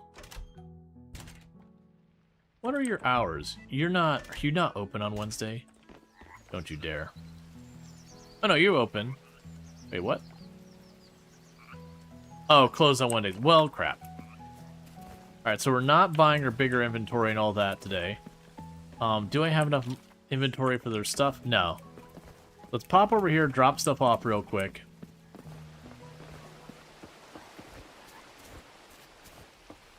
Okay.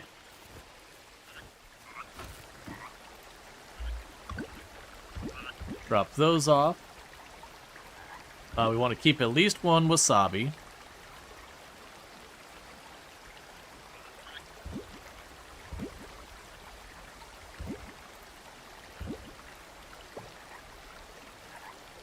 Keep 2 of those, we'll sell the other wasabi. We'll also end up needing to hoard stuff for recipes and a whole bunch of things. Okay, so let's go visit Eleanor and all that. So we can get her fishing pole and her bug net. Now, we're too early in the game to have the things that you'll later on get a computer that'll like literally be like, this is an area you can find this. I've already got silver kelp. I can't even dive yet, and I've already got kelp.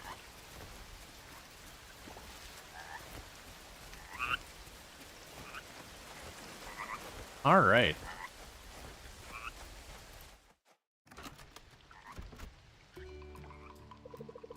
What, Sonny? You can't do that to the new farmer. Poor thing will get overwhelmed if we both give him both gifts at once. Okay, then we start with fishing. Who doesn't like fishing? Maybe it wouldn't be such a bad idea, too. Welcome, new face, at last. Groucho Gopher, isn't it? Jim, Groucho Gopher's here. Nice to meet you. Nice to finally meet you, Groucho Gopher. Come, have a seat. We were just discussing your welcome gifts.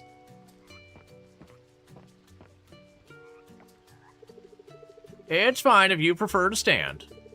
Gotta keep those leg muscles strong, eh? Speaking of leg muscles, I have a perfect workout for you. Catching bugs. Sit, Groucho Gopher.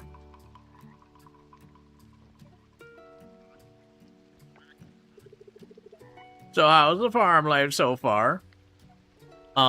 We could say, it's nothing I can't handle. It's a bit tiring sometimes. I can't say for sure yet. I'm gonna go with I can't say for sure yet, because we've been doing this for like 2 days. I can't say for sure yet. Take your time, Groucho Gopher. Like bugs, we humans also need to adapt to our new surroundings. Settle a debate for us, Groucho Gopher. Which is a better activity? Fishing or the fun and ever-exciting bug catching? My wife is a competitive ladybug. Okay. You can sit there and be like, fishing is more relaxing, bug catching does sound exciting. Or you'd be like, I hate to break it to you two, I prefer tilling. Honestly, none of these are bad. Like, at first glance, you're like, this feels very dismissive of their interests. But I think it's also a very thing to be like, because you're not saying like, hey, your activities are bad. You're like, hey, you know what? I happen to enjoy gardening the thing. And I think that's even fair to be like, hey, we all have our own hobbies. Real life, I have zero interest in the top two. Real life, fishing's fine. I've done it in the past. I used to do it a lot more when I was younger. I'd rather just do something else. And I've never really been into bug catching. Like, not counting like when you're a little kid, you catch some bug, and you're like, hee hee, I caught the bug or whatever. But past that, like, it never was a hobby. And this is like, isn't being negative about those. I think they're excellent hobbies to have. I'm gonna go with because I also am not gonna choose a side in this one. I think the last time we chose something like fishing or whatever, I'm gonna go say I prefer tilling. Really? Explains why you moved to the farm, actually. Well, in any case, here's our welcome gift for you. A fishing rod and a bug net. Yeah, and for the record, most of the time in this game, you don't have, like, the dialogue where if you respond badly, it's, like, hugely bad. I want to say there's one or two dialogues that will slightly hurt your impression on people, but it's one of those things that you can just give them flowers or whatever and they get over it. Versus, like, there are some of these games where if you make the wrong answer, you are hard cut off from ever having that thing. Is he screaming? Yes, he's hard of hearing. So he is yelling. I'm just not going to yell in the mic as well. But Sonny has a hearing problem, so he yells. There's actually a lot of representation in this game for a whole lot of stuff. And so, like, he's hard of hearing. You can sell your catch or donate it to the museum. Looks like they're going to need it. Good luck. Alright, so now we're going to suffer horrifically because I have even more stuff to make my inventory even more of a problem.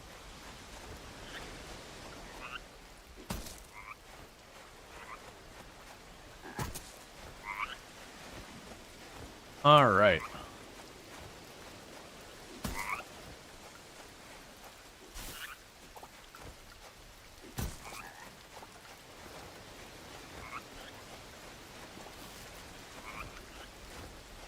Let's grab these shells and all that. And you'll notice I'm breaking these.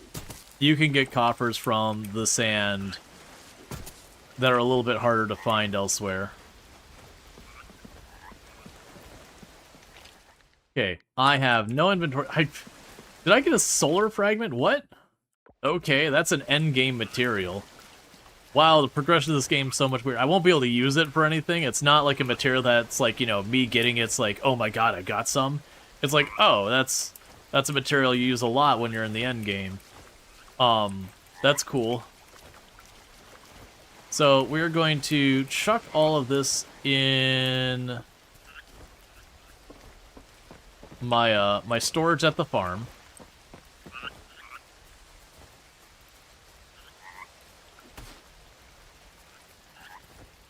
And I want to catch these bugs and all that here in a minute. But like I said, I'm going to be very short on inventory for a bit here. So there is going to be a lot of run, get a handful of bugs, come back home, drop them off. Tomorrow we'll get our expanded inventory, which will make it nowhere near as bad. Okay, well, let's start with here. So, you need to be sold, you need to be sold, you need to be sold. We already sold one of those. So, one of you. Go ahead and get you out of here. You get dropped off. Alright, so what's going to need to happen here is we have got to make more storage.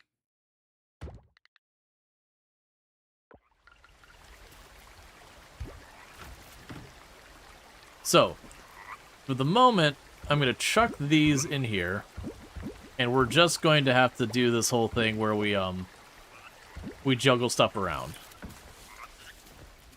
Because otherwise I'm going to lose my mind trying to inventory manage.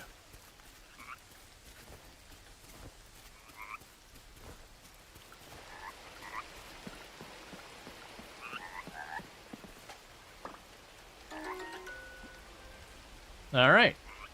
And I need a bunch of those butterflies, because I have to sell one, I have to donate one. Yeah, when they get alerted...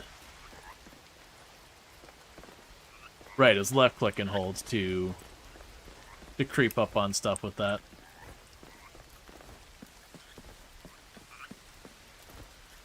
Let's check real close over here real fast.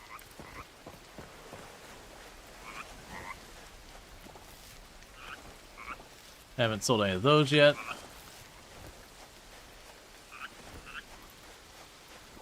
All sorts of variety this week.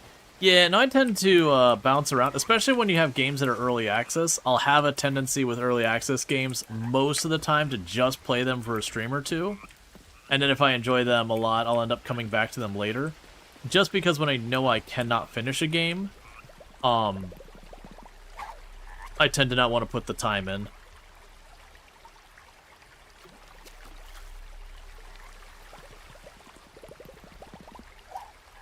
Alright.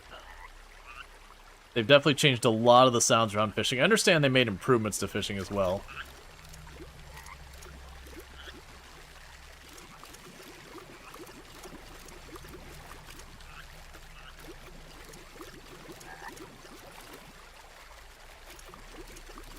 And we suck at fishing. We have the worst pull, so it'll be a little bit of a fight.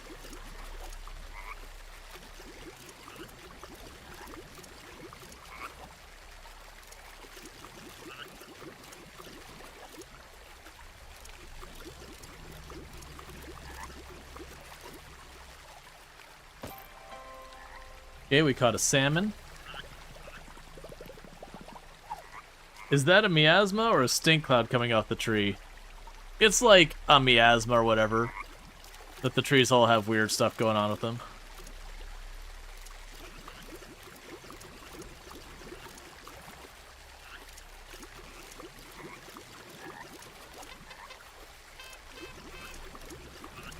A boat is leaving the pier. What?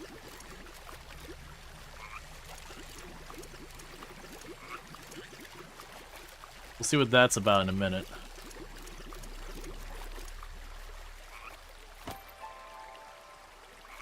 There's ourselves a second salmon.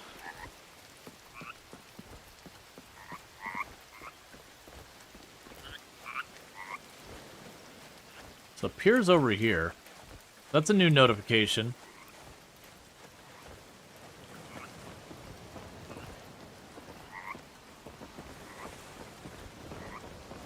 Yep, no idea what that was about. That's okay. And we're not just gonna grind fishing, it's just, I'm spending like part of the day fishing because it is a rainy day.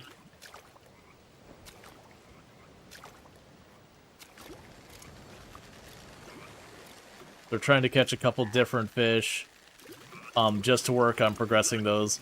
Because we're gonna have to catch a lot of different bugs and fish and all sorts of nonsense for the museum.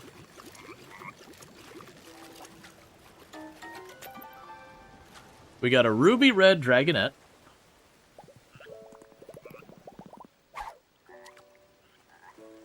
And thank you, Klaus, for the 10 stream streak. I do appreciate that as well. Yeah, it definitely changed the sound. It's a little weird.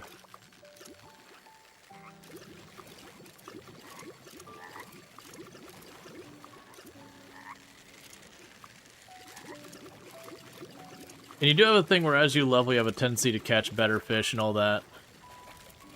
There's also legendary fish in the game. And one of my understandings of what changes they made is it used to be the shadows just of the fish were just kind of generic or whatever. But they did add, like, if a legendary fish can be caught, you'll see, like, a glowiness to the shadows and all that kind of stuff. It'll also show, like, what size of fishes are available and all that kind of stuff. So you can kind of, you know, basically at a glance get a little bit of an idea of what you're in for. We caught a lobster. But the hope here is I want to catch a couple different variety of fish. With the fish, I'm probably not going to drop any of them in the shipping container unless I already have a duplicate. Because we need those for the museum. And then there are ways you can, within game mechanics, you can turn one fish into multiple fish, like breed them kind of thing. It's those things to try and get them while we can, versus just beelining to get the museum up as fast as possible, whatever. It'll be very nice when our fishing pole isn't hot garbage.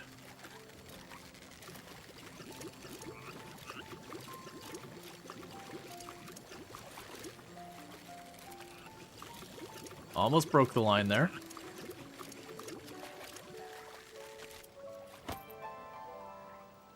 There's another lobster. And it is the thing in one of these games, like, what should I be working on right now? Well, I could be foraging, I could be bug catching, I could be fishing, I could be clearing my farm. There's no shortage of things for me to work on. What I'll probably do is after this fish, I'm going to probably run back to the farm and then just grab our tools and just break a couple of things real fast. To just try and kind of split what we're working on a little bit to not be focused on any one thing too much. There is certainly an argument for early game with a lot of these games being a little bit more focused, more specialized. I don't think there's a strong, like, this strategy or that strategy is better. I'm sure for speed running kind of things there's probably that, but we're not speed running.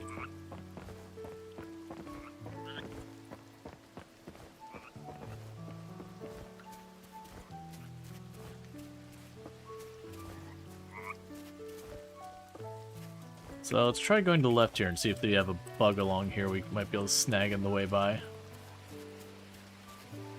I didn't see it till it was too late.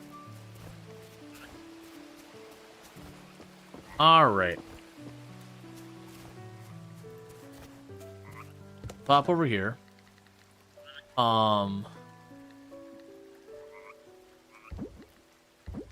want to ship those. Ship that. We'll want to ship and donate, so there's one for shipping. There's one for shipping. And then we'll hold on to the rest of them. So we pop in here. Quickly just drop that in.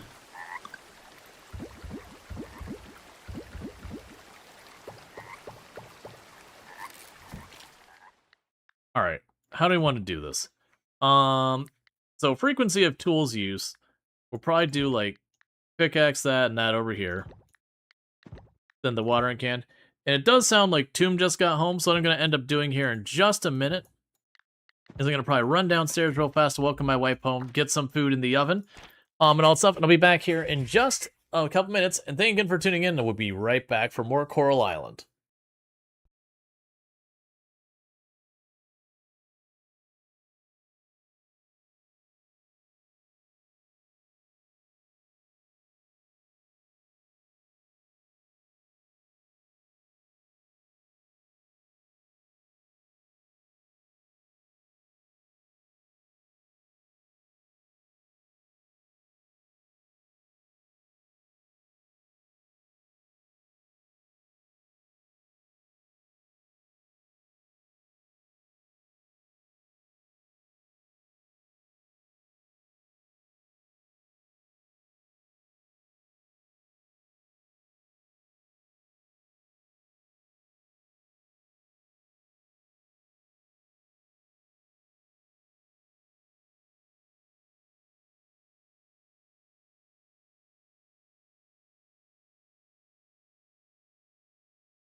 Okay, and we are back. So sorry about that taking so long.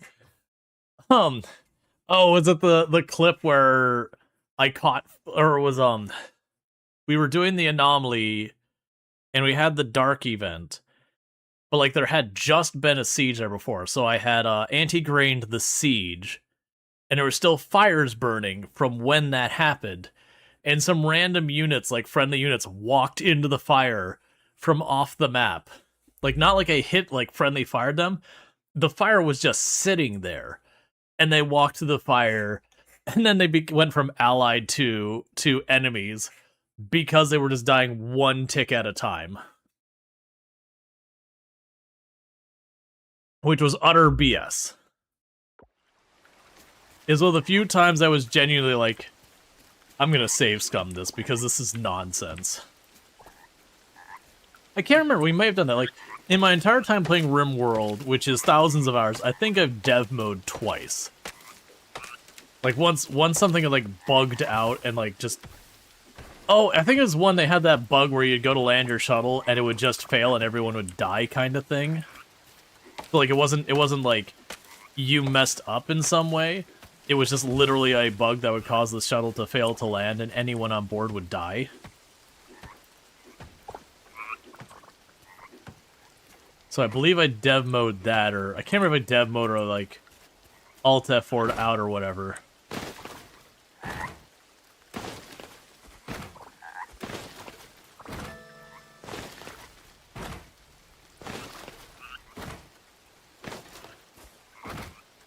But yeah, there was that one, and like I said, there was all those bug situations where it was just clearly like, this is not how this is supposed to work.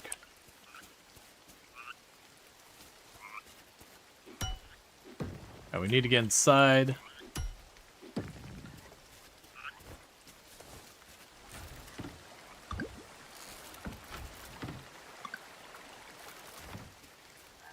Okay.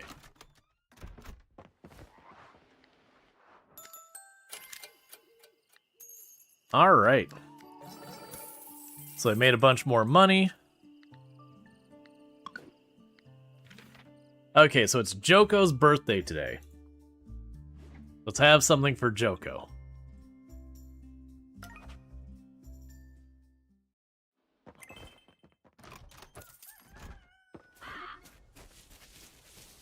Well, we just had one of our crops get destroyed by a crow.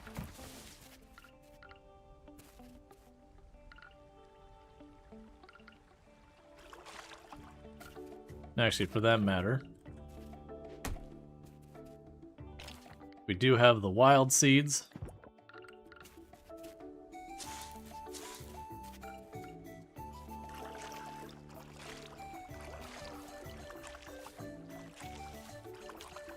And then tomorrow in game, we should have our first harvest. So one of the big things, we want to make sure we get a couple of every crop. For just doing like the, not the museum, the offerings, as well as like have a couple spares of things. So I'm not going to be doing stuff that's going to be particularly good from the money side of their crops. I'm going to be hoarding a bunch of stuff.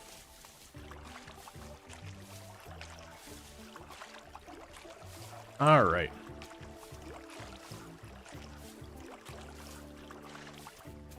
Okay, before we burn more energy, anything that Joko might want. And I have no idea. Like I don't remember, because I don't think. I want to say you have to try stuff. Oh, one thing you can also do here, by the way, is say like you're going and you're like, I'm gonna pursue this person. I can sit there and be like, okay, this person, I'm gonna mark them as a favorite. So I can mark them as a favorite, and you can have them show up here first. Because then you can be like, where is Leah? Okay, Leah's over there. Oh, it looks like Anthony might be in town, because we got another mark here I haven't seen yet. Alright. But yeah, so let's undo that. But you can also sort by, like, which ones have the highest heart, which ones have the lowest hearts. Wonder what that symbol is. Oh, that's, for the romanceable characters, you can go out on dates and all that now.